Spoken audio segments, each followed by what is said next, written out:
Hello and thanks for joining School of the American Rifle. Today we have two bolt carrier physicals. Both examples on the table here are young manufacturing bolt carrier groups. I believe this one is a national match. They engraved them on the side of the carrier. Both of these have had moderate use, not high round counts, but they are used. The owner did not report any issues, but wanted to send them in to have them looked over, and also wanted me to replace the screws that are in them with Michigan Ox optimized carrier key screws. Wanted me to put Springco springs in it, so we're going to put some Springco ejector springs and some Springco 5-coil extractor springs. And we're also going to do a little bit more upgrades with the ejector split pins. We're going to replace those with these spiral 420 stainless coil pins. What's great about these pins is you can actually reuse them, unlike the standard pins, which you should discard after using. These can be reused as long as you put them back into the same bore they came from. So if we had one in here and took it out, we wouldn't want to reuse it in this one. Keep it into the same bore it's removed from. So with all those things being said, let's go ahead and dig into this. Let me find my tactical firing pin removal tool, firing pin retaining pin removal tool. Let's go ahead and do a gas ring test real quick. So make sure the bolt's extended. We'll lay it down right there, and it's good. I'm gonna lay this one down right there, and it's good. It's probably not good practice if you have a gauge set up like this, because if it falls over, it could hit your pin gauges and damage them. They're not super expensive, but still, don't do this at home. Alright, so we passed our gas ring test. Let's go ahead and get these torn apart. I want to try to keep the components with the carrier that they belong to. I don't want to mix things up.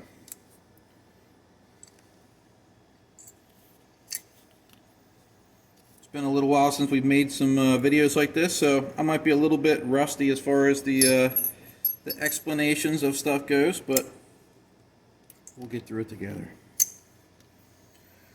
Alright, so let's go ahead and take a shot at different components of the bolt first. So we're going to use our barrel that we use for all of our testing. Let's go ahead and check headspace. Let's see if let's just skip to the 14646. This is the 556 go. Let's see if she closes on it. And it does. Good. Let's see if the other one closes on it. See, this is pretty dirty. And it does. So we know we have proper 556 headspace. Let's check it with, look how dirty I am already. Somebody's going to get offended by that. Let's go ahead and get the field gauge in there. It should not close or rotate on that. And it doesn't. And this one doesn't. Alright, we'll set the barrel off to the side because we're not going to need that again for this test. Alright, let's go ahead and pull our extractors out.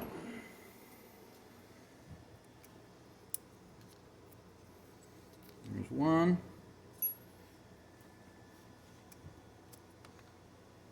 I didn't lose it. There it is. And two. Now both of these look a little different. This one has the donut with no insert,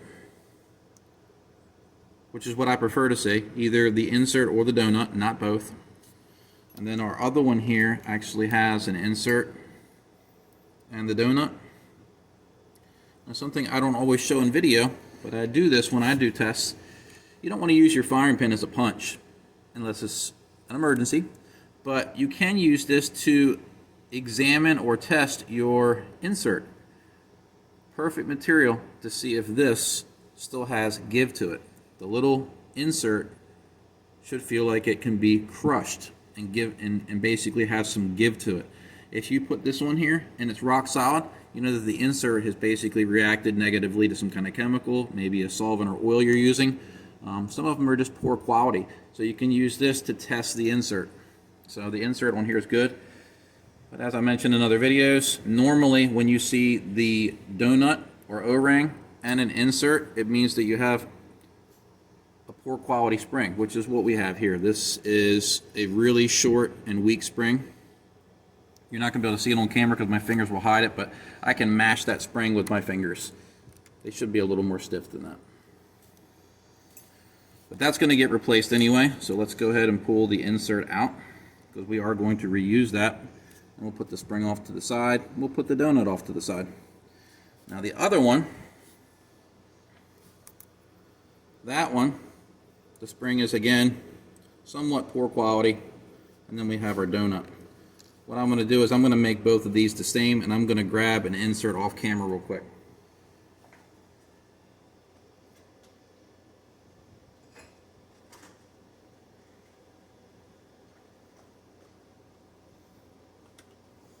There we go. We're going to put this spring and donut off to the side as well. We're not going to use those because we're going to put the 5-coil spring co in these. So let's go ahead and inspect the extractor. One thing that I do in classes that I can't convey on video is I feel the extractor claw. I want to make sure that it has a good bite to it, and it does. And this one, and the same. So we're good there. I'm going to step around Donna and get some needle nose.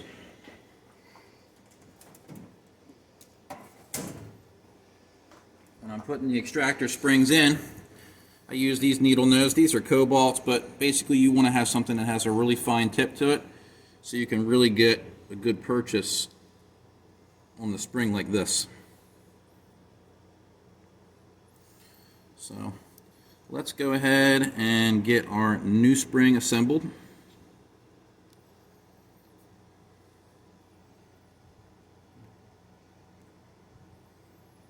All right, we've got the insert in. Can you see that? Good.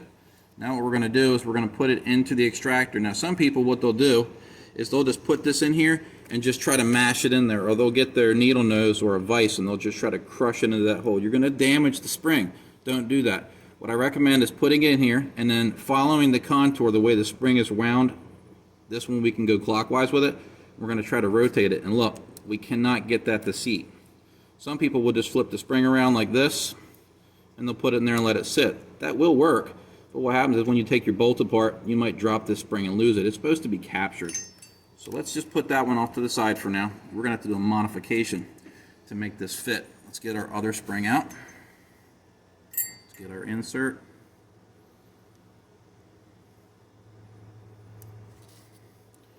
And let's see if we can get this to click in place. And we did. Did you hear it?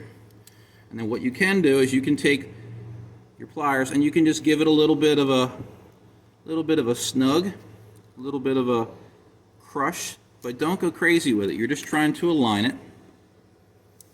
Are we able to get focus on this? Good. But that's what we want right there. We want it to be captured, so if you take it and do this or it falls and hits the ground, it's not going to pop off and you're going to lose it. But we have that nice and aligned. The other one we can't get together, so what I'm going to have to do is break out the Dremel tool. So give me one moment while I hunt for the proper bit. Here we go. And, all right, come over here and look at this. Pretty high tech what we do. This is just a El Cheapo squared off diamond bit. And what we're going to do, using my rotary tool, is we're going to put this into the pocket and we're going to basically enlarge it. We're not trying to make it deeper, we're trying to make it larger in diameter so we can get the spring to seat. So I'm going to pull away from all of our gauges and stuff and come closer to the vise and show you what we're going to do. You should wear eye protection when you're doing this so you don't get something in your eye. But we're basically going to go round and round to make this larger.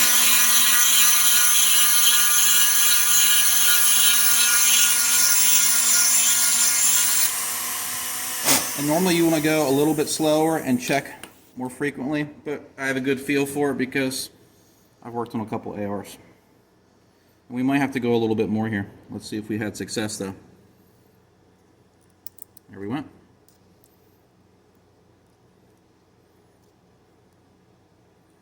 And again, you're not trying to completely mash this, you're just trying to make sure it's sitting in its pocket and the spring is as straight as possible.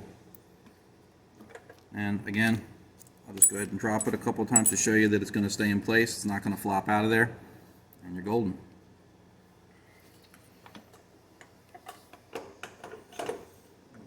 these pliers off to the side. All right, let's check our extractor with our gauge. No go doesn't go in. Go does. That's good. Go goes in. No go doesn't. That's good. All right, so we passed that gauge. Let's keep on moving along. Let's do our magnetism check. Then we'll check our bolt tail. So let's see if we can get anything to get picked up. So there.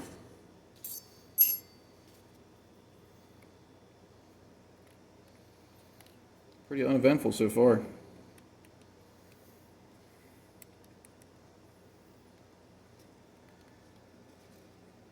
I can't remember if I did the extractors yet or not. I don't think I did. I had coffee, but don't feel like I had coffee. All right. Everything's passing. No magnetism. We'll put our little non-magnetic washer off to the side. Put our headspace gauges off to the side. We're going to check firing pin hole, the bolt tail, and then we'll do the bolt face and a couple other things. So let's check our bolt tail. Let's go to our no-go. I wanted to start, but it doesn't go in. It's not going to go into the field. And we're both good there. All right, next up, let's do our bolt face check. This gauge is notched, so I can do the checking with the ejector in place. See how it clears it? We're going to see if this gap closes. And it does. I have an example that I use in classes where this gauge will start. It'll go in about that far. What that tells me is the bolt face diameter is undersized, and some ammunition, if it's on the plus side of spec, can get wedged into the bolt face and have ejection problems. That one passes. Bolt face is pretty dirty on this one, but we're still good. Now if we had failed there, I would have wiped the bolt face down just to make sure that the crud wasn't causing the failure. Next we're going to use my cam pin stretch gauge or wear gauge. The no-go side is not going in. This is the reject. That's a good thing. It's not going in.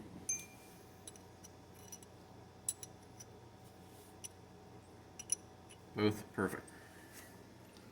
All right. So next up, I'm going to do this off camera, but I can get a good feel for the spring. We are going to replace them anyway. That spring is okay. It's not bad based on feel. This one's a lot worse. There is tension on it, but it's much weaker. We're going to put new ones in anyway, so no big concern there. Let's look at the ejector to make sure that we have a rounded edge. And we do. Let's check the other one. This one looks a little more sharp. This one we're going to modify.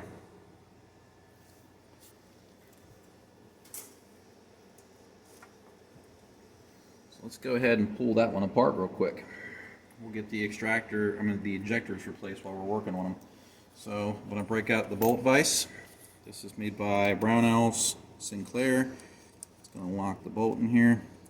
And actually, before we do this, look really closely here. We can see that they didn't seat the ejector roll pin all the way. And you can see where it tried to shear some material off right there, ever so slightly.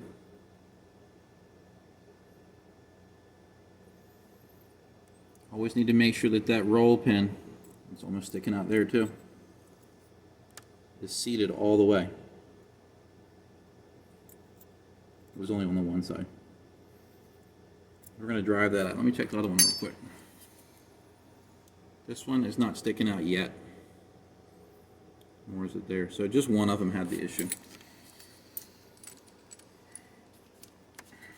Go ahead and seat this. I'm going to come up to the vise anvil. Let me grab my hammer. Get some more light here. This is a sewing machine light that I have here. It's on a magnet. I can stick it anywhere I want on the vise, move it around, just to give me some more light. Sometimes it helps with videos. You ever run into resistance when you're trying to drive this out? If you have some old broken punches or they break off right there, save it and then use that as a starting punch. If it's short and doesn't have this long skinny shaft, they won't break off. You just want to get it moving, maybe put some penetrating oil. Once you get it moving, then you can transition to a punch like this. So we got that out. I think so. There we go. And this one, I can't tell what kind of pin that is. It looks like it might be a spiral pin, but I'm going to replace it anyway. Alright, let's take this apart. There's our ejector. Ejector spring.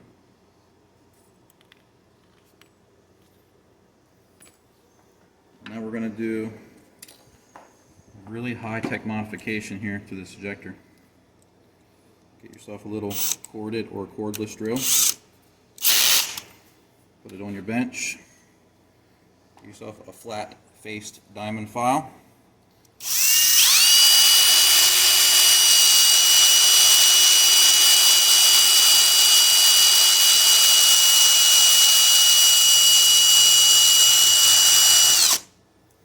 We just want to break the edge there.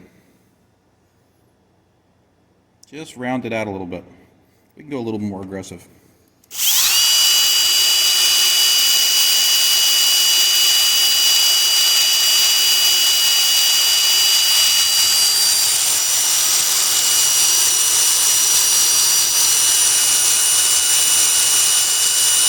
Were you able to see it when I was running the tool? Good.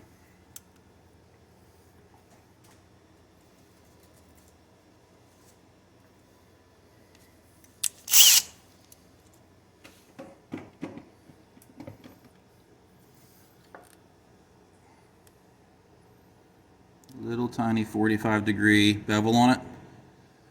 Normally you'd want it to be rounded, but this works. Alright, now what we're going to do is we're going to put our new spring in. Make sure our ejector is clean. We don't want any grit on there. Popped it in there like so. Let's get our new coil pin. What I like to do, instead of just going straight into the bolt vise and trying to turn this, which also sometimes turns this, what I like to do is slave this pin in place so it won't rotate. So what I'll do is I'll come over to my bench, I'll find a pointed spot like so, drive it in, and now my ejector is slaved in place. Put it into the bolt vise, bring it over here. Got a roll pin starter.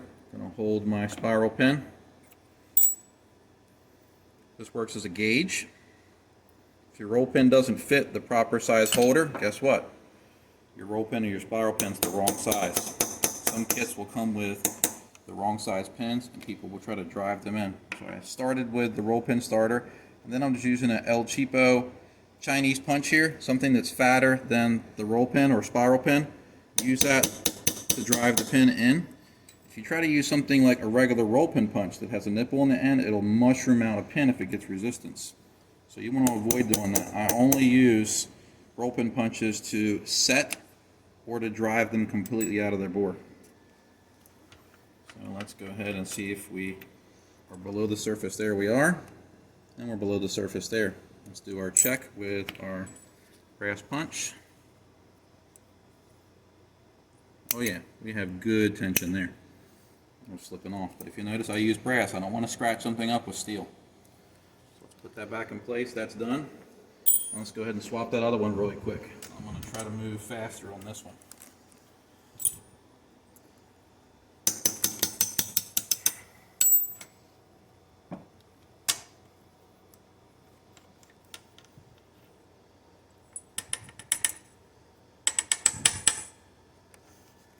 There's our old spring.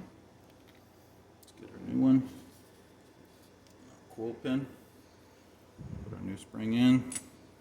This ejector is pretty gross, so let's get that cleaned off. Look at it. Got all kinds of crud in there. With a good spring, that crud won't cause a problem. This is where an air compressor comes into play, so we got a nice rounded edge on that ejector. An air compressor can be a really good help when you're doing cleaning and maintenance, because you can get it in there and blow out all that crud. They do have a weep hole right there, and the crud will blow out. Over here again.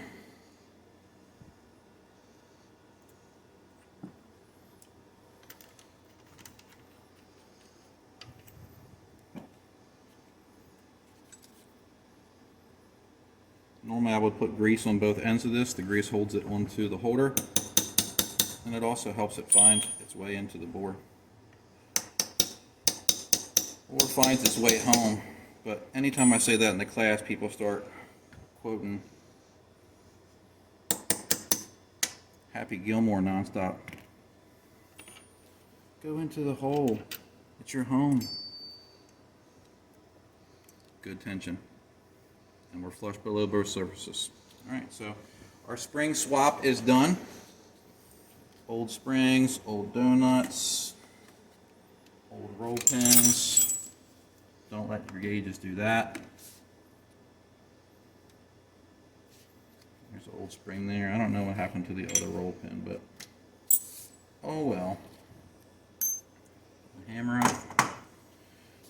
Pull Vise up out of the way. And put this back. Don't need it. Alright, so now let's do our firing pin hole and our firing pin protrusion. So first thing, with the firing pin, give it a good wipe. We're going to check the tips of the firing pin, see if we see any defects. I see nothing here. It looks good.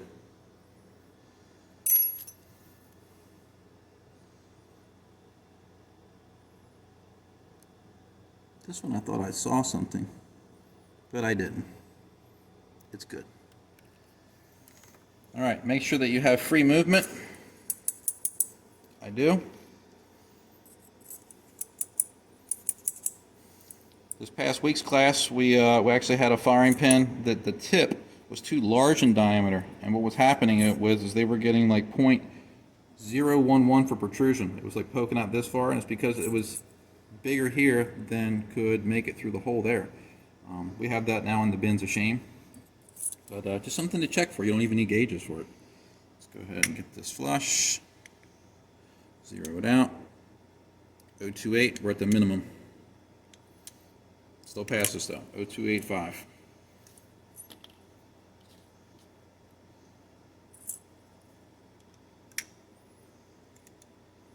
.031, that's better. But they both pass. All right, firing pin hole. Green side good. Reject side not going in. Good. Reject side not going in. Let's check the go. And we're good. Alright, so we have carrier length, gas key screws. These are all bad parts. I need to get those out of my way. They're bothering me. Let's check our bolt support shoulder. Right there, the shiny ring. Let's see what we get.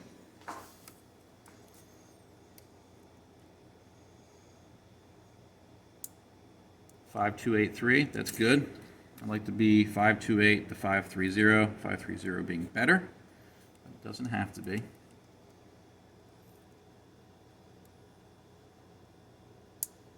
.5287. Let's just make sure our gauge is zeroed out. It was off.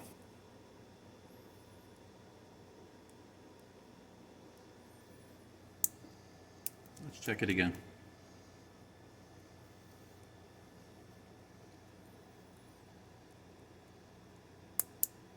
.5286, .5285. Still reading the same. Let's Go back to the other one again, just to be sure. 5281. We're still good. All right. Let's check our cam pin while we're at it. I'm gonna have to wipe this down again. This is a really dirty checkup, right? This is another one of those feel tests. You gotta feel it. Looking for really bad grooves. Depending on the material of the cam pin, depending on how much slop there is between the hole here and this, the wear can accelerate pretty rapidly and then come to a stop. Has a very good fit inside the bolt. Let's do the same thing with this one. Very good fit in the bolt. So, nothing to be concerned about so far. All right, so we still have our 3-bore check to do. We have our gas key, gas path check, carrier length, carrier key screws, and then we're going to do our Borescope. We have our laptop fired up off to the right to check the inside of the bore. Now, something I want to bring up in video, and this is something that has sort of been circulating the interwebs. A lot of people, now that they've seen technical content like ours, and some other places try to do things similar to what we do, but they'll use a Borescope to look inside the carrier. Sometimes they'll look in areas like in here or back here. These areas have no effect on function at all. These areas can be extremely rough. Some people are getting overly critical about what they're seeing with the Borescope inside here and the 3-bore. So the main opening, the secondary one, which is for the gas rings, and the gas seal for the bolt tail. If those areas are rough on the bore camera or the Borescope, the gun will still function. What can happen though, and the reason that I use a Borescope for these videos is because I can't get the camera to look in there very clearly. So the Borescope is used in these videos to try to show a better or more clear view of what's in there that the camera can't get a hold of. You don't have to use a Borescope to look in here though. What I tell students in classes is clean this area out. You don't have to use a scraper, just get it cleaned out.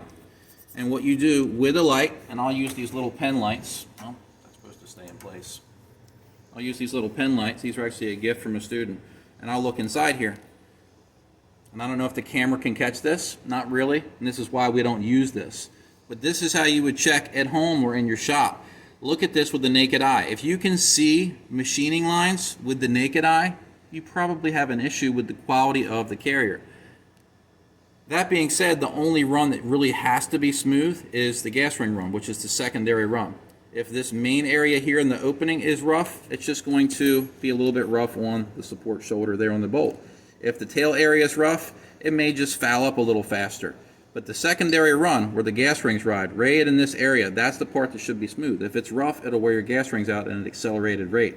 So you don't have to use a Borescope for this. If, like I said, you can see with the naked eye, you can see machining marks, that might lead to a problem. Otherwise, don't worry too much about a Borescope. I use a Borescope because it's easy for me to show the viewers what's going on inside the bolt carrier. Hopefully that makes sense. I'm going to clean these out so we can get a good gauging of them and so we can get a good view when we do break out the completely unnecessary Borescope. I'm sort of joking about that. You can get pretty affordable Borescopes too. We now just purchase Borescopes for every workbench we have in our classrooms. They're the Tesla Borescopes off of Amazon. They work really good for checking for stuff like this, checking inside your barrel. They're not really good for lining up your gas system, gas port, but for this kind of stuff and for barrels, just the surface of the barrel in the chamber, they're fantastic for the price. All right, let's go ahead and check our gas path. Let's jam this guy in there, and can we see through there? Beautiful, that passes. Why do we check for this on new and used? Because primers can pop out and get stuck in there.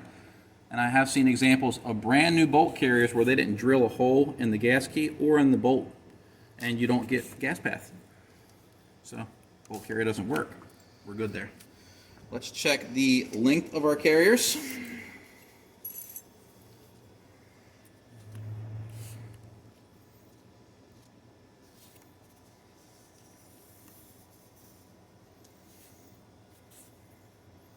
Like I said, I've been a little rusty at doing videos lately. Donna's trying to maneuver around me and I'm not being easy to work with. I keep bumping into her. 667.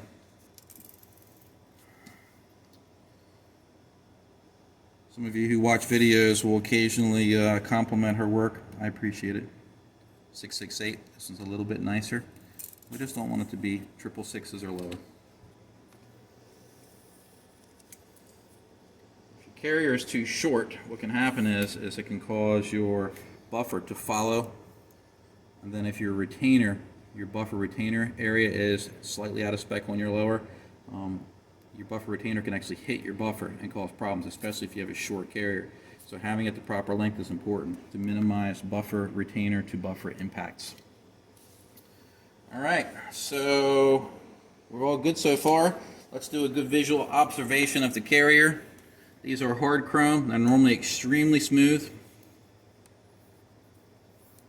Young does a good job on surface prep, making things look good. I don't see anything to be of alarm. Now the one thing it does stick out on this one, let's see if we have it on this one, and we do. Let's look at the body of it again. The belly looks good, nice and smooth. The tail's smooth. They round the tails out here. This minimizes having damage to the buffer. It's a cosmetic thing, but some people get bothered by their $60 buffer getting chewed up. So that one looks good on the tail.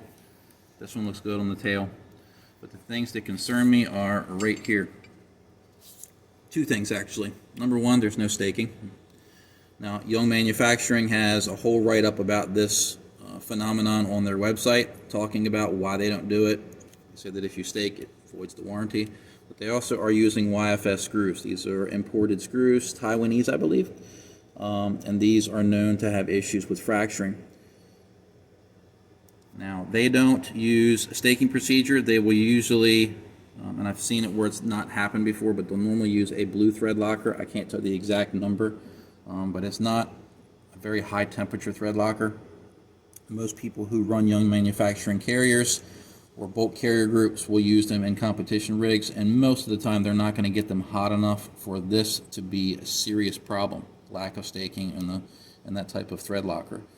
But for me, in my opinion, they should have non-YFS screws like these. These are even better than the standard TDP mil-spec screws, and they should be staked. I will be staking these. We're not going to do the staking on camera. We may just pause the video real quick while I do that, because I have other videos showing how I do staking jobs. We are going to reuse the carrier keys, assuming they pass, and we are going to replace these screws. This is part of the request of the owner of the bulk carrier group, but I do not like to see YFS. All right, let's go ahead and do our 3-bore check. Check the gas key first. Red side does not go in, green side does. Goes in, oh, and that starts. Now, what this means here is half of the bore in here is oversized, but not the complete run. The gas key goes further back. It goes back to about here. So that means when this bolt carrier group is in full battery or lockup, we do have a proper seal of the gas tube to this, assuming the gas tube's the right size. But as it starts to unlock, it isn't going to vent more aggressively out of the front of the key. This is not a complete failure. Like I said, in order for this to fail my standards, it has to eat this gauge up like so. So not great, not terrible, as they would say in the movie Chernobyl. We're still going to use that carrier key. Let's check for carrier key straightness. I am going to rip the carrier keys off, so this is going to have to be rechecked when I'm done anyway, but put that in there. And they are straight.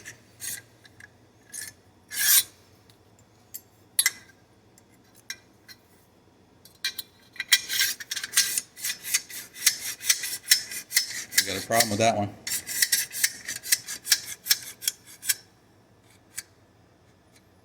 Looks like it sits high, maybe. Let me take a look at it outside the camera. Yeah, the carrier key sits high on the front. So let me explain what we're getting here. That means that this carrier key sits at an upward angle. So this might cause a problem with gas tube alignment. but it could be that they drilled the bore at a slight angle, or this isn't seated all the way. All right. Now what I'm going to do is, I have to remove these anyway. When I put the new screws in there, I'm going to make sure that we do this check before I stake things. The owner's not worried about a warranty with these because so far they check out. All right, so we're going to go back to that. I'm going to put it off to the side. Let's do our 3-bore check. So, bolt support shoulder, first green, second green. It started on the yellow, but it doesn't go all the way down, so I wouldn't count that. Not bad for tolerances. Gas ring run, first green, won't go on the second one, so we have an efficient gas ring run, which is good. Let's get a little brave here. Let's skip this green one and go to this one. See what we get. Takes the second green. And actually, one of my students flipped that around. Takes the second green. We're into the yellow now. It won't go. So that's good. So this is efficient. Let's go to the back here again. Let's see if this one takes it. And it doesn't. Let's go to this green one. Pretty consistent. Let's check this one now. This is the national match. National match is a little bit more sloppy on the bolt support run. Just slightly. I would say the difference is 0.0005 between this one and this one, minor. Gas ring run, first green, second green, goes in the yellow, so it's a little bit more inefficient. Let's see if it goes in the red, and it doesn't. So this one is slightly larger on the support shoulder run here, the first run and the second run, by 0.001. So this carry is a little bit more inefficient. All right, from there we have our inner inspection, and then we're going to pause the video. I'm going to swap these screws. Before we do that, we'll check the reverse torque specs to see if things hold. I'm sure that it will. Let's go ahead and check the inside of the carriers real quick. Let's line this up, move our School of the American Rifle patch. Let's get this inside. I got to turn the light on first, that would help. There we go. All right, and to the camera we go. We have some reflection. There we go. So those are bolt support shoulder. Pretty smooth, even though it doesn't look like it. And now we have our gas ring run, which is a little rough, but not bad. Now we're going to go into our bolt tail right here. And that one's pretty rough. Let me check in here with the flashlight and see what I can see with the naked eye. Smooth as glass. Good. Let's go to our second carrier. Let's see what we get.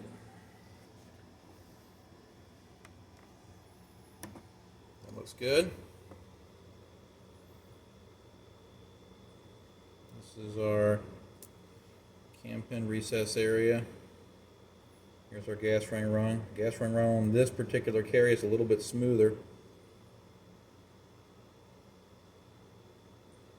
Let's get into our bolt tail. Smoother on this one too.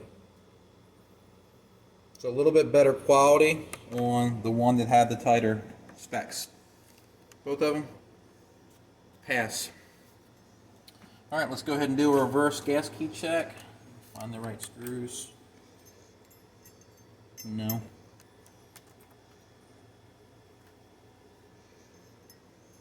There we go. Set our wrench. Do our final check at 30.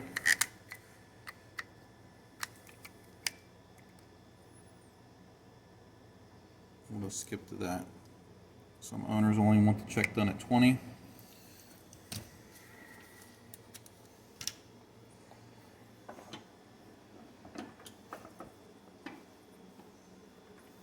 Let's see what we get. Oh, that shouldn't have happened. Alright, well, they weren't very tight, or the thread locker in there wasn't very good.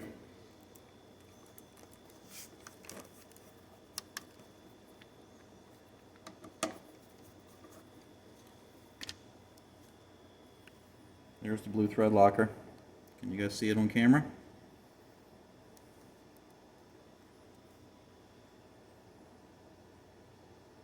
You can see a little bit of the blue on the tip there. Maybe it won't translate on camera though, but you can see a little bit of it right there on the tip of the screw. I can't see much of it in the threads. Let's take the carrier key off, see what we have underneath of it. You can see some of the blue there, it leaked out. We can see the gas leakage. It's blowing forward. We also see it here.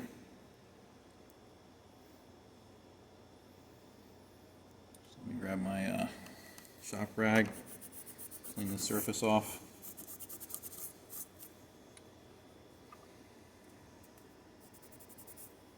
Yep. So with some new screws, proper torque value. Don't need to use thread locker there, and it looks like they did use some type of sealant. We can see a little bit of it right there. Not much though. So let's check the other one. Then we'll pause our camera. I'll do the staking stuff and we'll come back to it. I don't think this one's going to cut loose.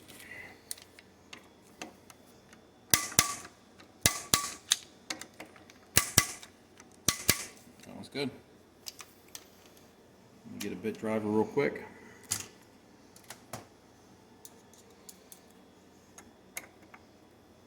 Oh, they were on the edge of cutting loose.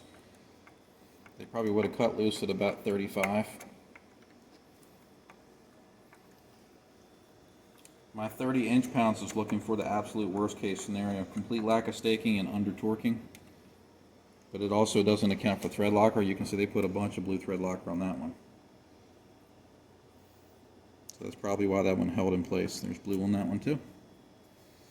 Is that visible in the camera? Good.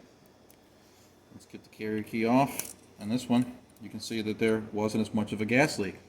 It didn't fail our test though. See, we don't have any gas blowing by there. You can see the blue in the screws. I don't see much of gasket material here. So I don't think they sealed these. And this is one of my main dislikes about young carriers. It's not that they have terrible quality control issues like some companies tend to do consistently. They, like I said, they have their philosophy about not staking, and why they're using these cheaper screws I couldn't say, but I prefer to have those removed. The good thing is since they don't stake, it's easy to do the replacement job because you pull the marginal screws out, put good ones in, and then if you want to stake, there's nothing there to ruin a good clean staking job. Alright, so we're going to pause the camera. I'm going to do the swap real quick, and then we'll come back just to give you a real quick check, and then we'll do our alignment check one more time to make sure that we're still good. So we'll be right back. Alright, we're back after doing some carrier key screw swaps, and we staked. Now these particular carrier keys, since they're hard chrome, they're a lot more difficult to stake cleanly. So these stake jobs are not bad, but they're not perfect like I like to see. One of the issues when you use the modified tips that I make for the Michigan's carrier key staker is when you're using harder material like nitride or hard chrome, the tips can get scored up. I don't know if you guys can see that in the camera, but the tip has these gouges in it now. You can do 20 or 30 regular phosphate carrier keys and not put a scratch on these things. But these are really hard, so they tend to chew up the tips. I'll have to recut and polish these tips, but they're done. You can see the ox, they have those little castellations in them, or little notches, but we moved a lot of material into them. So let's go ahead and check to see if they're straight.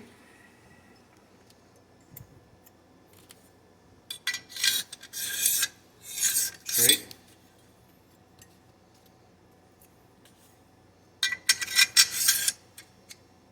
And this one's still sitting high. Better, but still sitting high. So let's try our other rod. Sometimes they don't seat cleanly. And this one's still sitting high too.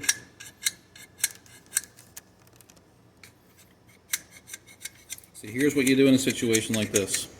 We haven't been able to show this on camera after a swap. And this is not an absolute fail. It would help if I didn't get those things stuck in there. Let me get the upper.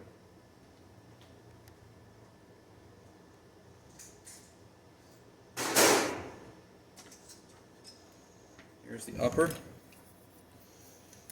Alright, so what we would do is we would use the carrier itself as a gauge. We're going to go over the gas key. We're going to go straight up and down, so we're going to have to back up a good bit.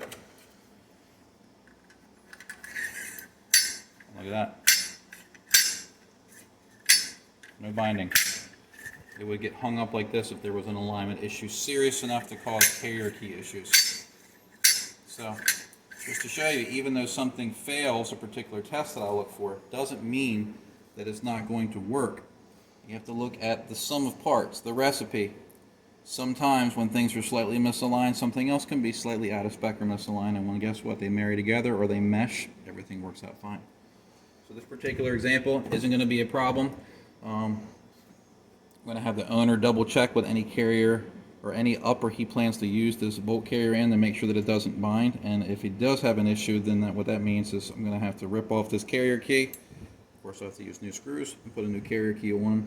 But this was a cost-saving measure too, trying to reuse these. Normally, I would put a phosphate key on here because they're easier to stake. But both of these gauged out, so they still were able to pass, whether it be slight misalignment or slightly oversized bore.